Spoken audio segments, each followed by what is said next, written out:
What is going on, guys? Welcome back to the channel. Tonight we are back in the shop and we're going to be working on the Cherokee Chief, and what we're going to be doing is putting the steering in, and I'll show you how we're going to do that. Not really a kit that you can just bolt steering right on a 79 Cherokee Chief to a Dana 60. So what I'm going to be doing is what I've done with all my rigs is I got the kit from Barnes, and you can make your own steering, and it's super simple, and I'll go over everything. So in the kit, I'll put in the description below, but this is everything that it comes with. It comes with the 1.5-inch DOM, and it comes with all the bungs that you'll need to weld in, and it comes with all the tie rod ends.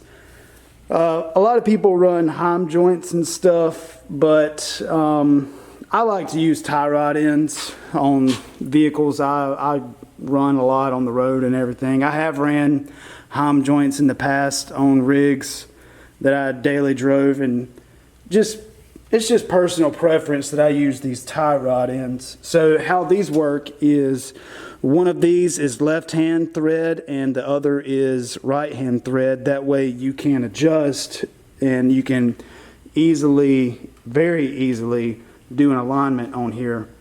And I'll show you how to measure everything for them. So I will say this, before you measure any steering or anything like that, you want to make sure that your rod height is exactly where you want it. It kind of took me a couple of weeks to figure out how high I wanted it, front and the rear and everything, but I pretty much got it exactly how it's going to be.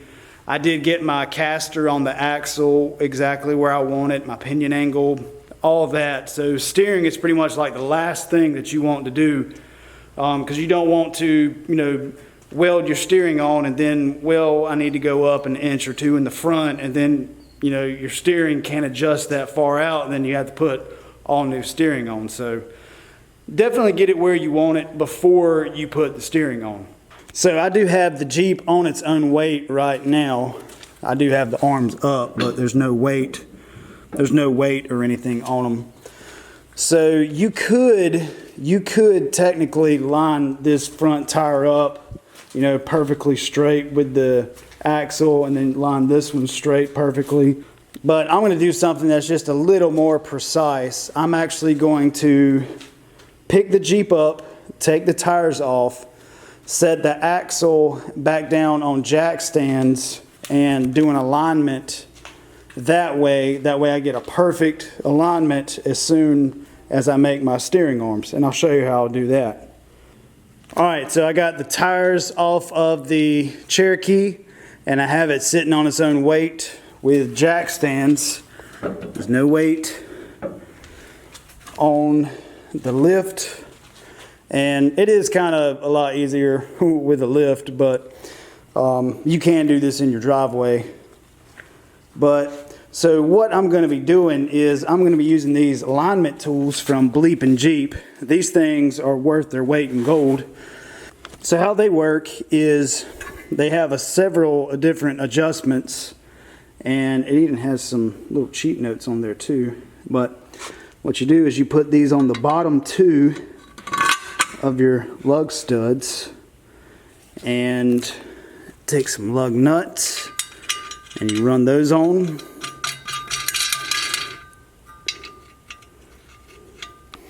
So once you have the lug nuts tight on the alignment tool, what I do is take a degree finder, and I'm just going to get it at 0.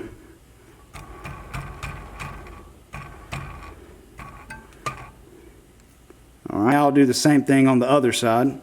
So now that I have both of these at 0 and I have everything level, the lug nuts are snug down, what I'm going to do is take 2 tape measures and place on top of the alignment tool. This is what it looks like when you have the tape measures all set up. And you can see the slots right here. that I'm talking about. And it also has holes, so if you had string, you could just run string all the way through, and once you get all those strings squared up, you know that you have a perfect alignment. Alright, so I do have this all squared up. I do have a little degree of toe in, but there's plenty of adjustment on the threads of that, and so this will get me going. But this tool, you can do it without the tool, but it definitely makes it a lot easier. So what I'll do now is I'll keep everything the same, and I'll start taking measurements from my high steer arms and go ahead and get my tie rod made. So just in case you're new to the off-road stuff, the tie rod actually connects the knuckles to each other. So the factory tie rod went in this hole right here on the knuckle to this hole. That way, you know, when the drag link comes off of the pitman arm, it goes down to the arm and it'll spin the knuckle on this side, which will then spin this side, so everything spins all together uniform. And something else, just in case you're new to this, whenever you measure for any arms or pretty much anything, you always want to measure the center hole of the hole that you're measuring. So you don't want to measure from this side or anything or this side. You want to measure the exact center of it.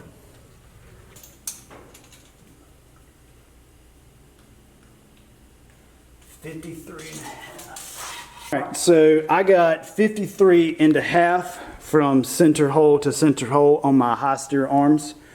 So now I'm going to get everything set up so that I know the exact measurement of where to cut this. So what I did was I put the bungs in, and then I've got the tie rod in about halfway. That the way, if I need to make it shorter, I have some adjustment. And then if I need to make it longer, I still have enough threads inside of that bung, and it won't rip out if I'm off-roading or anything like that.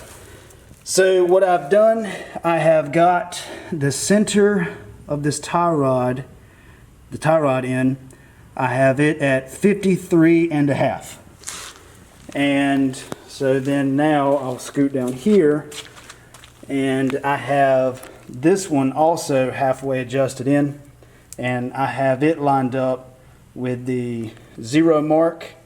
So that means I know to cut right here. So I'll mark that, and then I'll cut the tube, and we'll tack weld it together. And you can use a grinder, but I found that one of these machines, like I got here, I just got it from Harbor Freight, it cuts it at a perfect angle, so that way you don't have to sit there and clean up, and then if you accidentally grind it sideways and if you got to clean it, then your tube is too short. It's just a lot easier to use one of these machines, but you don't have to use it.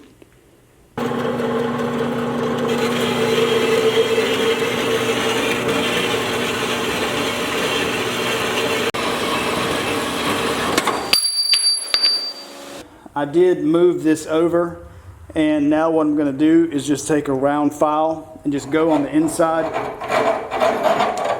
And what I'm doing is I'm just getting rid of any burrs that may interfere with the bung that I'm going to be putting in. I'm going to take my grinding disc or my flap disc, and I'm just going to go around this sharp edge right here and just kind of bevel the end of this tube. That way whenever I'm welding, I'm not just welding to a piece of straight metal. There's actually an angle to it, and I can get better penetration on this tube, and it'll make it stronger.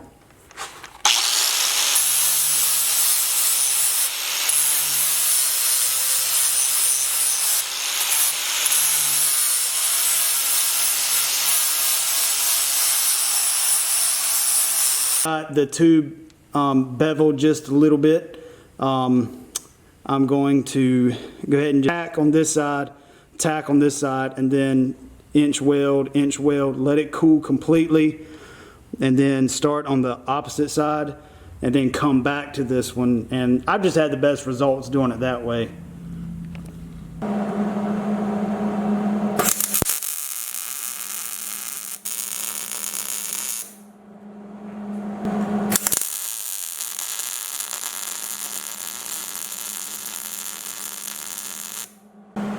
So you can see here, it's not the prettiest weld, but it'll definitely hold. So what I'm going to do is just flip it around and start on the other side while this cools. Alright, so I got the other side tack welded together. So while that is cooling, I made sure that my steering wheel is completely straight. I clocked it all the way left, clocked it all the way right, and made sure that it was dead center. Made sure the pitman arm's center and everything. So that way when I do my measurement from my drop pitman arm, that it's not giving me a false reading or anything like that. So now I'll measure from my pitman arm to my high steer arm. So just like I did for my tie rod, I'm going to center hole to center hole.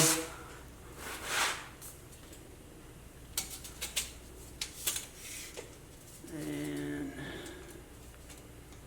let's see.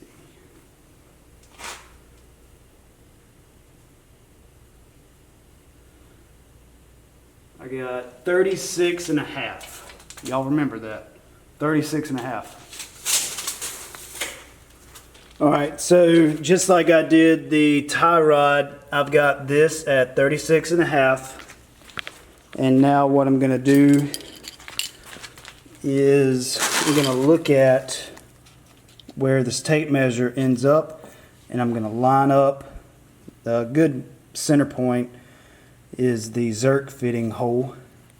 Line that up perfectly, and then I know to cut right there. So what I do is I like to use paint pens just because they're easy. And what I do is I put a nice little V right there, so I know the center of that V is where I cut. I got the tie rod and the drag link painted. They are cooled down and everything. So now what I'm going to do is get the tie rod ends in and get them on the Jeep. Alright, so before I put in the tie rod ends, I am going to put just a good amount of anti-seize on the threads so I can still do alignments years down the road with ease. I don't have to put a pipe wrench on this or anything.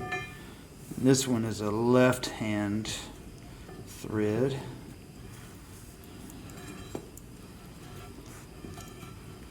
Gosh, this mess gets everywhere.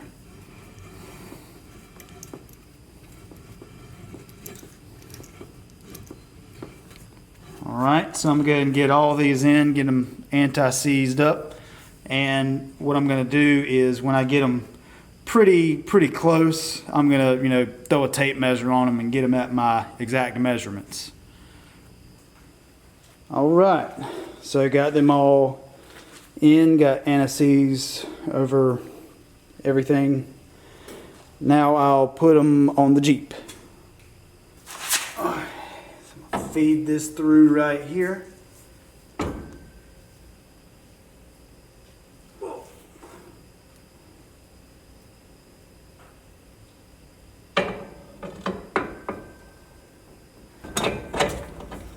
Just like that.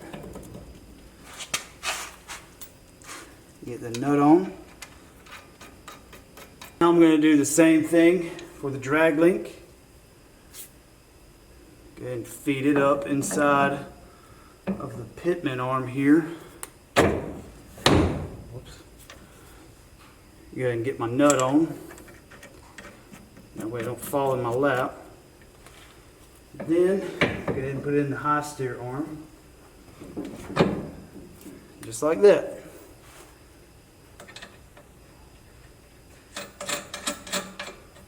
All right.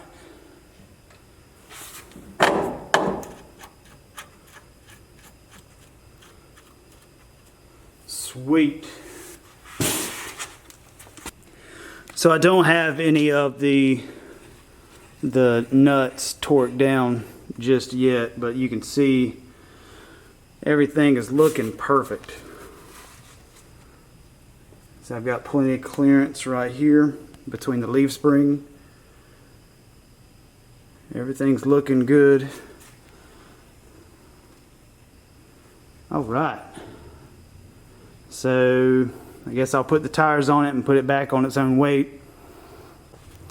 And something else that I did do is kind of what I try to do on all my vehicles when I do my custom steering, is I always put, so these are the left-hand thread tie rod ends, and I put them on the same side, so that way when I'm doing an alignment, you know, I'll be spinning the exact same way, so I know, you know, this way will lengthen it and this way will shorten it. It'll be the same for both of them. Alright guys, so here is the steering with the Jeep on its own weight. I did go ahead and tighten up the tie rod ends. But that is everything. It's looking clear. I do have to grease them. And I did put the Zerk fittings in also. I hadn't put the cotter pins in yet, but I am very, very pleased.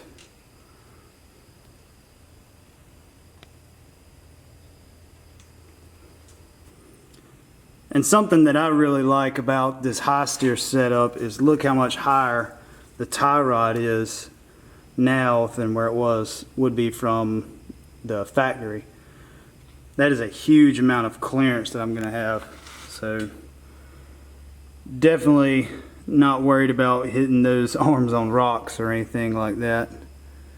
But if you're in the market for some 1-ton steering, I would definitely consider Barnes 4-wheel drive. All I did was go to the website, clicked on steering components or the steering kits, and there it was. Ordered it, had it in 2 days, and then it did take 2 days of putting it in, so couldn't be much easier than that. But anyway guys, that's going to wrap up this video. I really appreciate y'all watching. If y'all would, hit that like button and make sure you're subscribed so that you don't miss out on any more content on this build. If you have any questions, definitely leave them in the comments. And I really appreciate y'all watching, and we'll see you on the next one.